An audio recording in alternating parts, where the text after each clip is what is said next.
bienvenue dans cette nouvelle vidéo et là vous voyez que je suis prêt à câbler le prototype. Enfin l'ancien prototype, hein. Là il y a les deux nombres de 16 bits, ici les puces qui sont séparées avec les deux nombres de 16 bits pour que lui il balance son 32 bits en série comme ça. Voilà, donc là ça va être le petit câblage et puis après j'alimente tout ça et puis on regarde si ça fonctionne en fait. Et puis après on vérifiera, on fera la vérification complète. Alors, on va commencer déjà par les masses.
Voilà.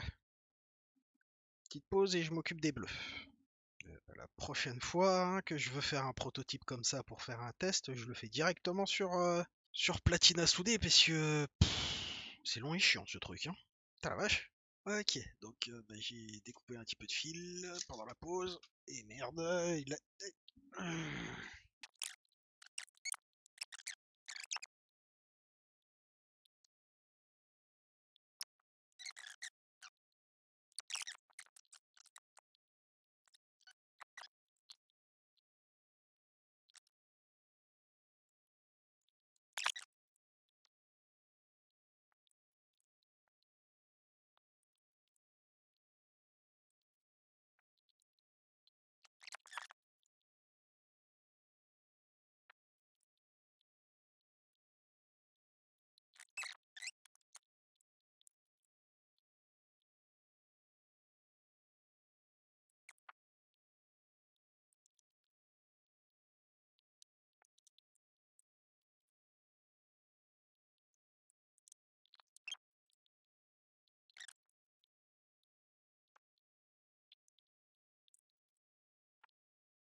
Où y a-t-il un court-circuit?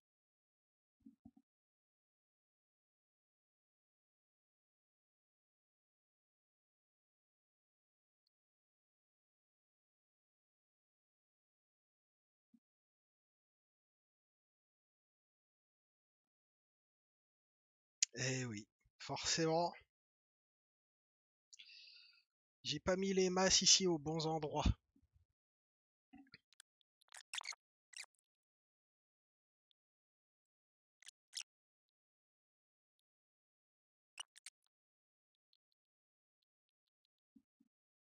Bon, ça devrait le faire. Ensuite, on remet les LED à peu près correctement.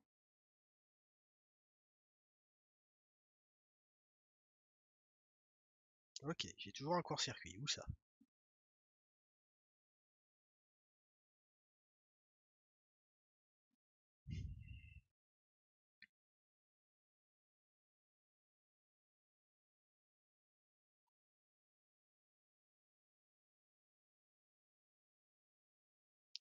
Forcément, les plus et moins sont inversés ici aussi. Saloperie.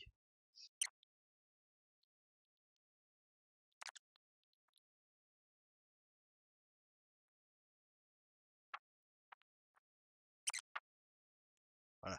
Ici, ça va bien. Et ça fait n'importe quoi parce que ici, c'est les puces là sont considérées comme, enfin, il se passe tout un tas de trucs et qui va pas bien. Notamment ici parce que vu que c'est pas connecté, c'est considéré flottant. Et donc maintenant,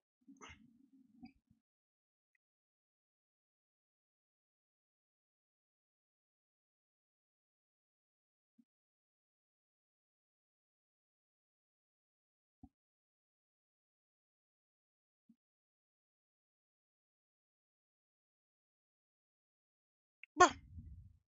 Alors première chose, on va déjà changer les nombres binaires qui sont envoyés à l'Arduino. Donc on va faire les tests les uns après les autres. Alors, par contre ici ça s'allume pas, mais bah, ça fonctionne. C'est magnifique. C'est magnifique. Ah oui. Alors, sortir les tests. Donc on met les deux nombres entièrement à zéro. Et en principe, il n'y a rien qui devrait s'allumer. Ce que l'on constate, quel est ce fuc?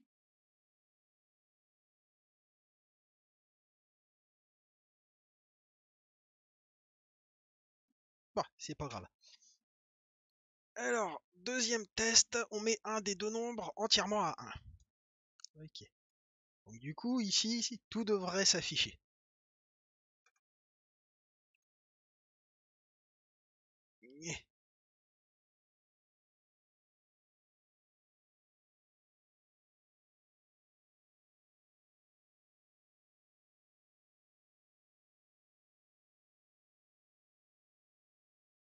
Donc celle-ci ne s'allume pas, pourquoi? Alors, on avait ici tout un tas de problèmes avec les LED qui faisaient n'importe quoi. Pourquoi?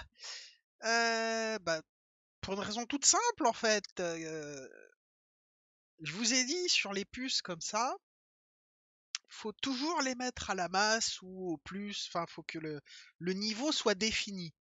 Hein. Le niveau. Si vous regardez bien comment j'ai câblé le truc, c'est pas possible que ça arrive d'avoir un niveau bien défini. Donc ici, ça fait n'importe quoi. Pourquoi? Bah c'est relativement simple à expliquer en fait.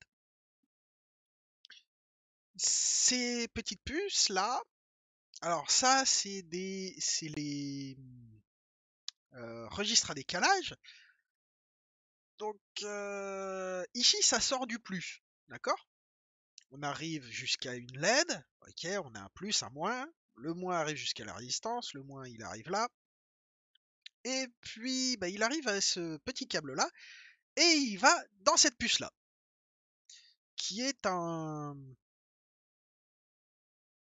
c'est un non et c'est un et bah, c'est une porte logique, quoi.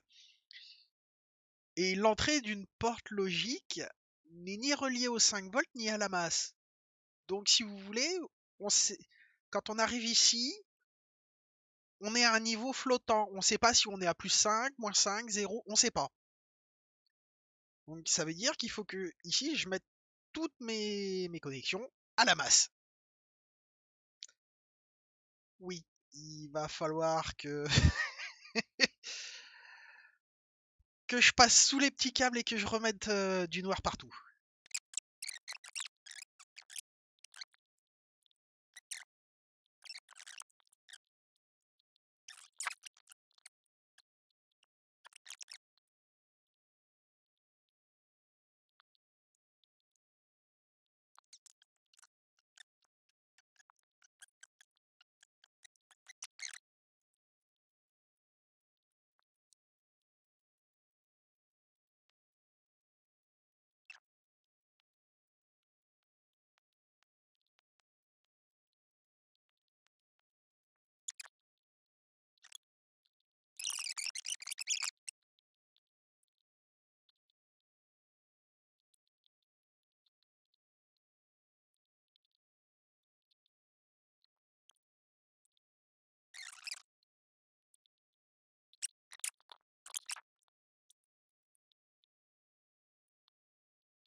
Hop,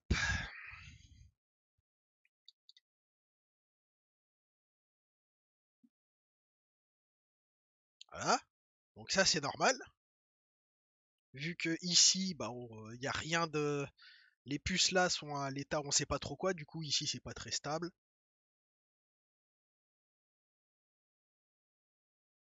Maintenant, on va mettre en route l'Arduino.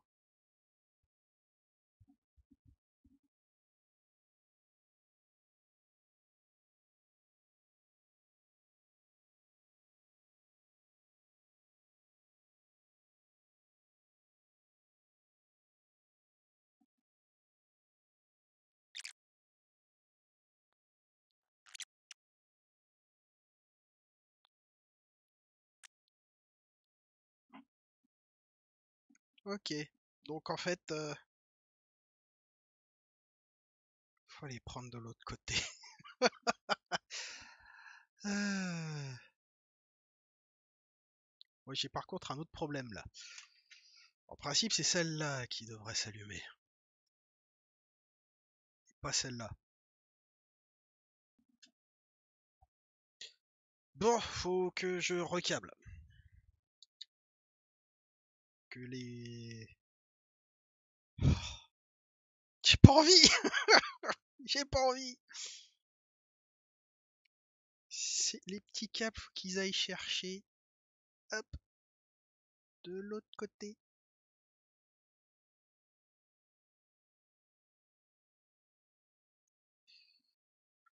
Oh bordel de merde. Où est passée ma pince? Ici.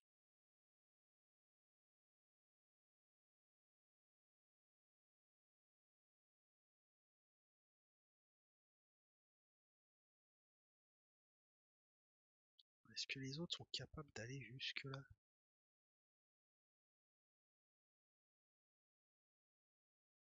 Oui, c'est difficile mais ils en sont capables.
Je vous retrouve dès que c'est câblé.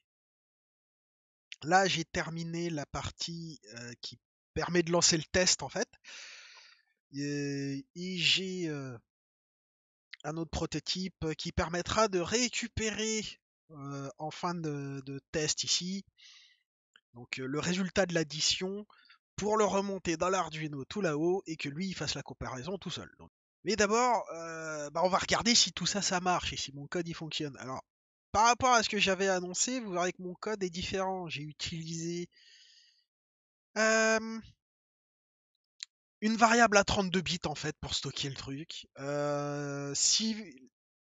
Parce que j'ai pas besoin de vitesse. D'accord.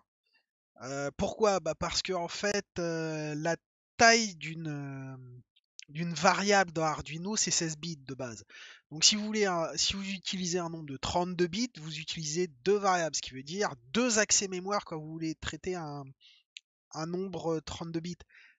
C'est lent. Hein, ça prend deux fois le temps d'un traitement classique, tout simplement. Bon, là, comme c'est bêtement des opérations binaires, un, ça va vite. Deux, moi, mon application, elle est pas sensible à des timings très serrés. Donc on s'en fout en fait du temps de traitement. Voilà, voilà. Sinon, la boucle, elle est la même. Hein, c'est un décalage vers la droite de la valeur d'itérateur qui est passée à 32. Ensuite, on applique le masque avec un et logique, on récupère ça et on balance le signal sur la broche. Je me suis aussi aperçu d'un petit problème sur les timings. C'est que au moment de la deuxième demi-période, au moment de la deuxième partie de la période, donc à la deuxième demi-période d'une période, je sais pas si vous arrivez à me suivre, mais c'est pas grave, vous allez comprendre. Je suis obligé de mettre le signal de la broche série de l'Arduino à 0 si jamais il y a un changement à 0 parce que sinon le changement se fait au même moment que je mets le signal serial clock à 1 et ça me crée tout un tas de soucis. Je pensais qu'il y aurait eu un petit décalage, mais en fait non. Il doit y avoir effectivement un petit décalage de désynchronisation, mais les puces le détectent pas ou l'Arduino le fait pas.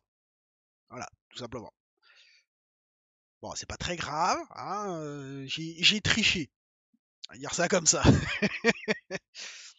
Donc, quand il y a la deuxième demi-période qui débute, je mets mon signal série à 0, comme ça. Si jamais il a besoin de passer à 0 et de revenir à 1 ou de 1 et de passer à 0, ça évite de créer des problèmes. Parce que j'ai rencontré des problèmes à cause de ça. Voilà, voilà. Sinon, le reste, c'est pas sorcier, quoi. Voilà, voilà. Donc, on va brancher l'Arduino. Ah oui, comment j'utilise ça? C'est que vous voyez de ce côté-là mes deux nombres binaires, A et B. Et du coup, je vais faire du copier-coller A et B pour tester, voir si le résultat ici, et on va comparer ici si le résultat il est bon. Bon, je vais pas vous cacher que moi j'ai déjà testé. Hein. Si j'en fais une vidéo, c'est que j'ai réussi, mine de rien.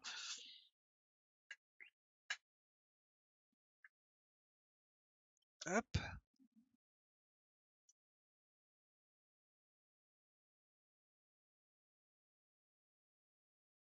Bon, alors, là, si on regarde, c'est le test qui est, c'est le dernier là que je suis en train de faire.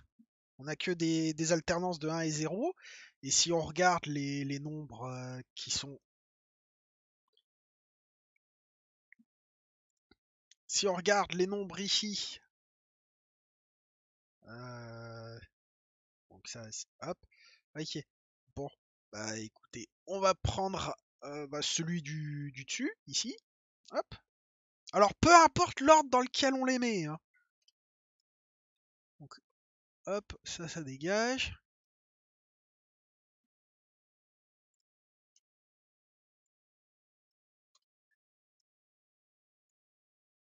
Hop. Ensuite, on balance la purée dans l'Arduino. Ça clignote de partout. Bon, là, ça va être un peu plus chiant pour vérifier qu'on a bien notre 01, 00, 11, 00, 10, 11, 00, 11. Ouais, bah c'est bon. Allez, on passe au test suivant. Ouais, c'est quand même déjà un peu plus rapide que de tout recabler à la main. Voilà pourquoi j'ai passé 3 jours à faire ce truc. J'aurais fait les tests à la main, en 1 heure c'était bouclé. Non, j'ai préféré passer 3 jours.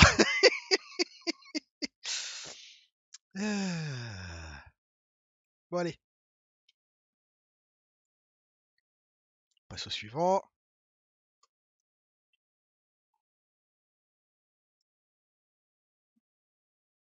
Hop, celui-là il est copié. Celui-là, hop, et voilà. On balance la purée.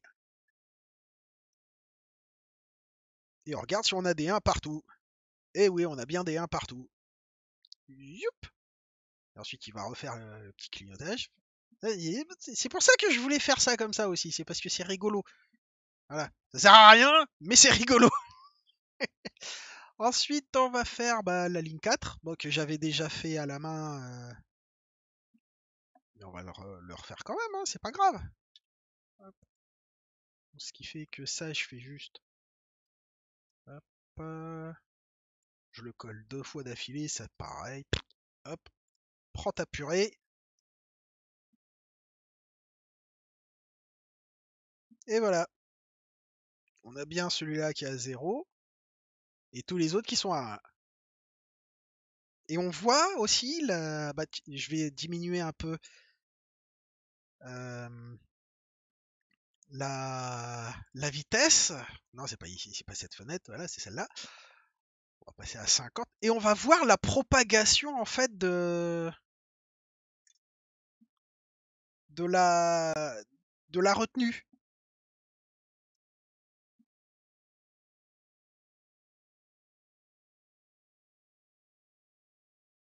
C'est génial.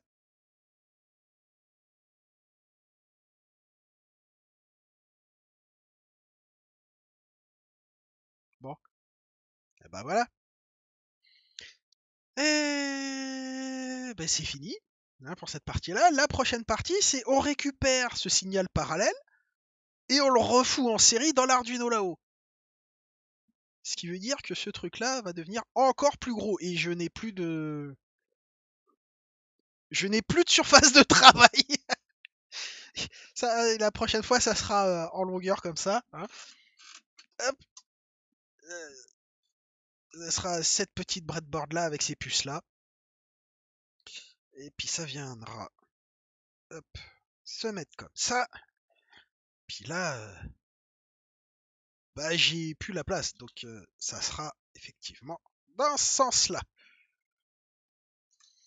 Et du coup, mon additionneur, je pourrais en faire une version prototype soudée. Et du coup, je vais tout mettre en pause parce que après ça, c'est simple, hein, je vais faire mes propres circuits imprimés.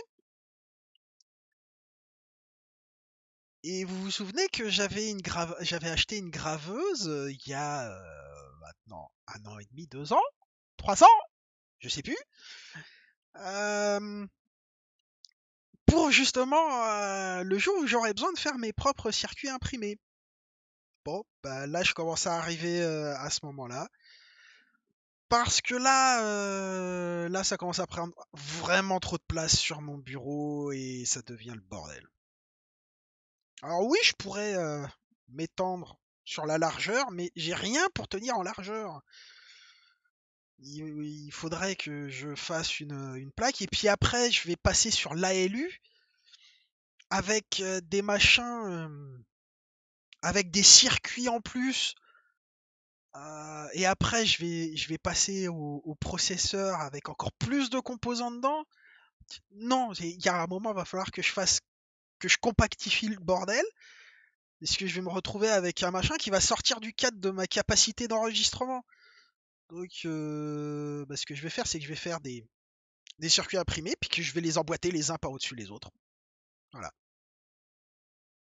Alors, enfin, je vais leur donner la capacité de s'emboîter les uns sur les autres. Ce qui veut dire que je pourrais les mettre à plat pour qu'on puisse les voir le fonctionnement de chaque composant séparés les uns des autres. Voilà. Voilà, voilà. Et puis je pense que je vais miniaturiser le bazar le plus possible. Donc j'ai acheté plein de puces comme ça pour mes expérimentations, mais je pensais pas que ça me prendrait autant de place. Et il y a certains composants que je veux où j'ai pas le choix en fait. Ça va être du composant à montage en surface. Donc j'ai pas le choix. Voilà. Donc j'espère que la vidéo vous a plu, que vous avez appris quelque chose. Et à une prochaine.